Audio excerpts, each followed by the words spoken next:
Yes! Hello mga kalakay! Meron tayong sasagutin na katanungan ukol po sa marination. Meron kasing nag-message na kalakay natin na may problema. Nasiraan siya ng manok mga kalakay.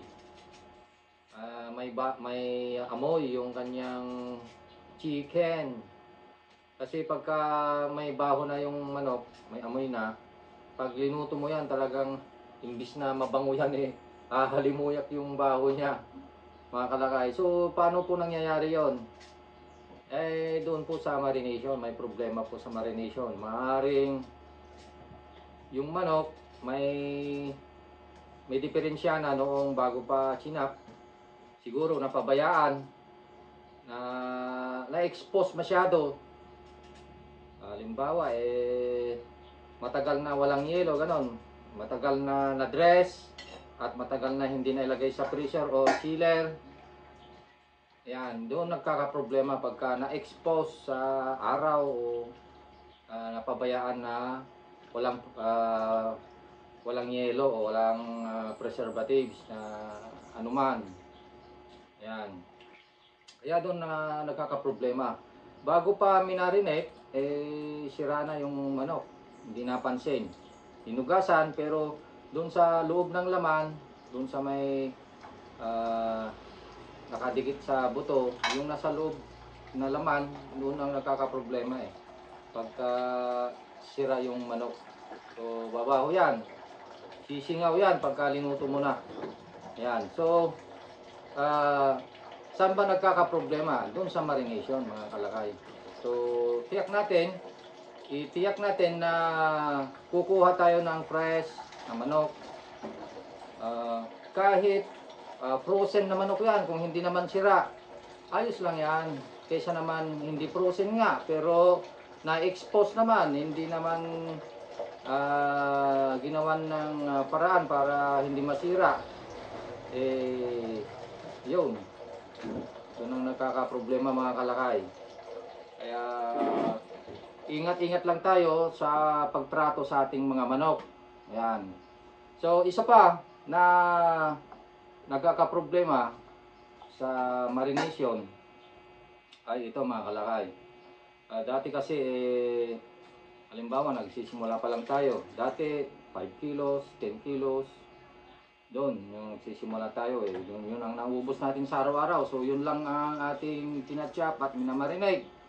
Yun nasanay tayo doon. Tapos biglang lumaki. Biglang lumakas yung ating negosyo hanggang sa naging 90 kilos, 80 kilos, 100 kilos na yung naubos natin sa isang araw. Ayan. Yung ang akala natin okay lang yung dati nating ginagawa, nilalagay natin sa freezer. Sa chest freezer, yan. Yan, yung iba kasi sa chest freezer nilalagay. Yan. Yung 5 to 10 kilos to 20 kilos, yon nilalagay doon. Doon sa loob ng freezer. Yan, okay lang yon. Kaya lang kapag dumami yung ating niluluto or minamarinate, naging 80 kilos, 100 kilos, bultuhan na po yan. Diyan nagkakaproblema mga kalakay. Kaya yung nag-message sa atin, na kalakay natin, sabi niya, kalakay, patulong naman. Sabi niya, nasiraan ako ng manok. Bakit? Ano bang ginawa mo? Sabi niya, lumakas na kasi yung negosyo ko nakakaubos na ako ng 80, 90 hanggang 100. Lampas pa ng 100 kung minsan. Bakit? May anong nangyari? May amoy daw yung manok. Ayan. Ano bang ginagawa mo pag nagmamarinate ka, kako? Nilalagay daw sa freezer. Ayan. Ayan. Ayun, nakita ko na mga kalakay. Kasi pagkabultuhan at nilagay natin sa freezer, lalong-lalo na kung hindi natin siniseparate, hindi natin kumbaga talagang ibabagsak mo lang dun sa freezer. Ilagay mo nga sa isang lalagyan, plastic, or container pero sama-sama naman. Yan. Doon nagkakaproblema. Alam nyo kasi, pagkabultuhan, pag marami na masyadong nilagay sa freezer, yung sa pagmamarin natin, pag marami na masyado, hindi kayang palamigin ng freezer. Hindi niya kaya. Yan. Buti pa sana kung around 5 to 10 kilos, 20 kilos. Ayan. Pwede pa siguro. Or around 30 to 40 kilos. Yan. Pwede pa siguro. Basta mag-separate ka. Hindi siya sama-sama. Yan. Pagka 80 kilos, 100 kilos, tapos sama-sama, masisira po yan. Alam nyo kung saan masisira? Doon sa gitna mismo ng marination. Sa gilid, mapapalamig niya o mapapatigas niya yung manok sa gilid. Pero doon mismo sa loob, sa gitna, yun ang unang masisira. Mga ngamoy. Yan mga kalakay. Kaya be sure na alam natin to. Kapag bultuhan na yung minamarinate natin, pagka gumamit tayo ng freezer, lagyan mo rin ng ice doon sa gitna. Para hindi masira doon sa gitna. Mangangamoy kasi pagka hindi natin linagyan ng ice. O di kaya, ilagay mo sa plastic or container na maliliit. Kumbaga, i-divide mo siya. I-divide mo. Huwag mong pagsama-samahin. Para kayang palamigin ng freezer. Pag may space kasi, yun, nag-circulate yung pag-freeze ng freezer, yun. Pero pagka sama-sama siya, pag bultuhan na sama-sama, ay masisira po dun sa gitna. Nakakalakay. Experience na po namin yan. Kaya tularan nyo po ito. Ayan, nag-message yung isang kasama natin. Malakas na yung kanyang negosyo Pero mo, 1 year pa lang siyang nag-avail ng 1K. Ito pong kasing mga nag-avail ng 1K package, mga kalakay. Kahit matagal na siyang nag-avail, pwede pa rin silang magtanong sa akin. At humingi ng guidance. I-guide namin sila, mga kalakay, kasi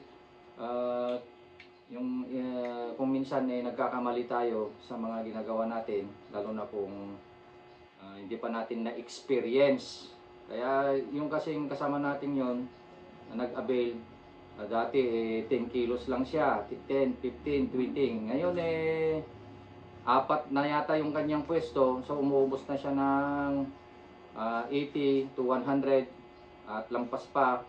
Kaya yun ang ginawa niya. Hindi niya kasi kabisado na kapag lumaki o bultuhan na yung pagmamarinate, hindi niya alam na masisira pala yung sa gitna. Kaya yun mga kalakay, ang gawin ninyo pagka lumakas na yung negosyo ninyo, huwag kayong magmarinate ng bultuhan doon sa cheese freezer. Pwedeng bultuhan pero i-divide po ninyo, i-divide po. Huwag sama-sama. Kung mas sigurado, lagyan nyo ng ice doon sa gitna ng marination. Yan. So sana nakapulot tayo ng idea mga kalakay para hindi tayo masiraan ng manok. Malulugi kasi sayang naman mga kalakay. Kapag nangyari po yan na may amoy na yung manok,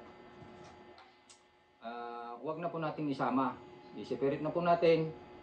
Huwag na po nating lutuin, huwag na po nating ibenta. Dahil masisira lang tayo kapag ibibenta pa natin yung may sira na manok, mga kalakay. Gawin nating maganda yung ating malinis, yung ating paggawa, lalo na sa pagmarinate, para walang maging problema sa negosyo, mga kalakay.